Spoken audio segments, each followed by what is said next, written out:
Bryce Mitchell accidentally showed us how to beat Ilia Topuria. I like to call this recipe the Matador Punisher. Unpredictability, wrestling, and cardio. These are the three ingredients that make up the recipe to defeating Ilia Topuria. What's going on, folks? It's Rusty here. Let's get up in there. Look, you gotta use the Matador Punisher. Ingredient number one, look, you need to be unpredictable when you're out here fighting Ilia Topuria, right? He's betting on the possibility that you're going to be predictable.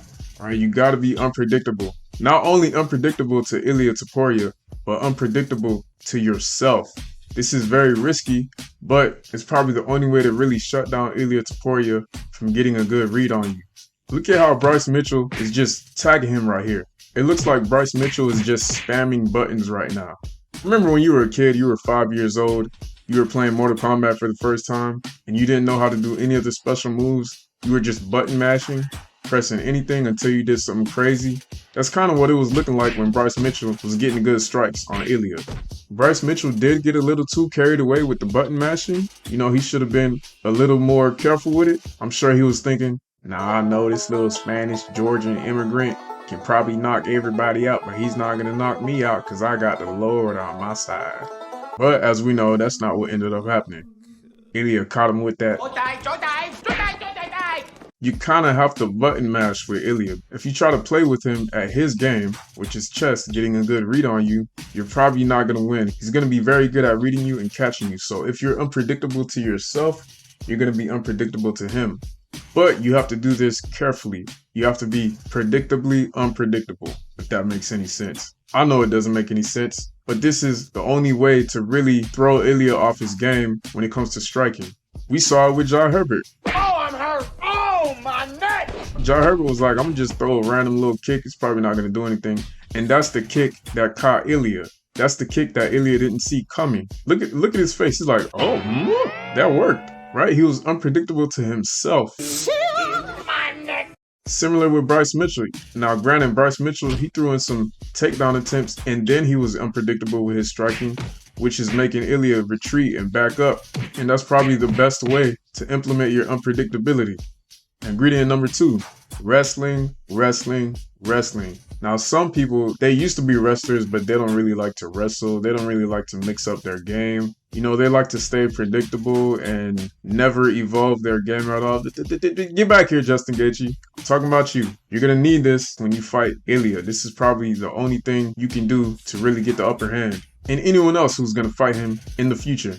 Look, Ilia has a lot of respect for grappling and wrestling. Okay, he's always going to be wary about that. We saw this when he fought Ryan Hall.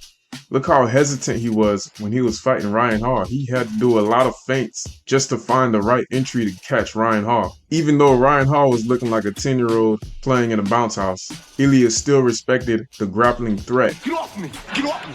Get off me. But the problem was Ryan Hall kept doing the same thing. He was predictable.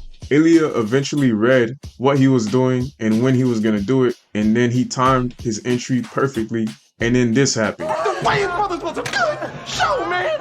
It was a good-ass show, and we didn't even get a final episode. Look, whenever Ilia has to deal with wrestling, takedown attempts, or even if he's wrestling, he's going to get tired. He's going to get gassed out. I'm not the first one to say this. Everybody already knows this about Ilia. Okay, he'd rather knock you out and still have air to breathe into his lungs than be completely gassed out from the wrestling. When Bryce Mitchell was wrestling Ilia was looking gassed. He was looking tired, and it was easier for Bryce Mitchell to strike him after those wrestling exchanges. And even when Ilia fought Youssef Zalal, Ilia was doing a lot of wrestling and he was looking tired. He was looking gassed.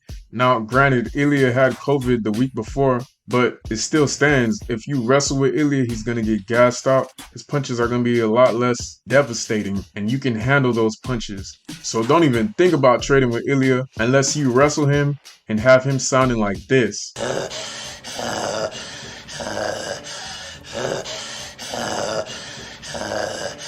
That's the key when you're fighting him. If Ilia doesn't sound like this,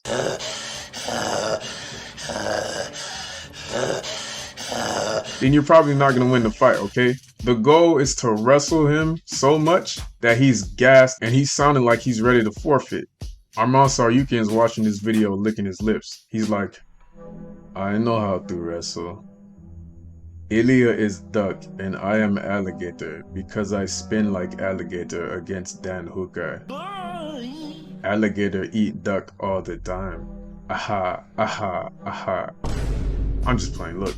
Arman Saryukin, you definitely know if and when he fights Ilia Topuria, you know he's going to use the wrestling to gas out Ilia and then throw some strikes at him. Alright, ingredient number 3, cardio. You need cardio. If you need to hit up David Goggins to do a triathlon, you know what I'm saying, get your cardio up, then go ahead and do that because you cannot implement the wrestling without good cardio. Because if you get tired before Ilia, it's over. Ingredient number 2 is not going to work without cardio. You might not be able to finish him, but you can take it to a decision with this recipe. Okay, with all that in mind, you still have to remember how dangerous Ilia really is, okay? We know why Ilia hits so hard. He has very dense bones. Kind of like Wolverine. You know how Wolverine has a skeleton made out of pure adamantium metal? And when he punches you, it just hurts? Like, it'll just shatter your bones? Like, Ilia has that Wolverine skeletal system. That's why he can knock people out like this. Remember when you were in middle school in the cafeteria during lunch and you were playing Knuckles with your friends, punching each other's hands until one of y'all gave up? Just imagine playing Knuckles with Ilia. Alright, your hand's gonna end up looking like that guy's hand from Scary Movie 2. There's kind of dangerous, there's definitely dangerous, there's extremely dangerous, and then there's Jumanji. What is Jumanji dangerous, you ask? I'll tell you. You're sitting at home, you're playing Jumanji, you roll the dice, and you look down and you see a nursery rhyme. And it says, beware of his smirk. It will put you in the dirt. Watch out for his hands. Make sure they never land. You turn around, who do you see? Oh, Jesus Christ! Shut up, man. And what do? You run away with the game. You don't stay there and try to fight him because you're gonna lose. It's gonna knock you out. Like this. 45, 47. 45, all right. That's Jumanji dangerous. Ilia has a tiger on his chest. Where do tigers live? In the jungle. In Jumanji. You still have to remember how dangerous he is. And at the same time, you can't be afraid to get in that fire with that unpredictability. Yeah, guys, that's the recipe. Hopefully it works for whoever needs to see this in the future. Thank you guys for watching. Appreciate y'all. It's Rusty'z MMA. Stay safe, stay healthy, and I'll see y'all in the next one.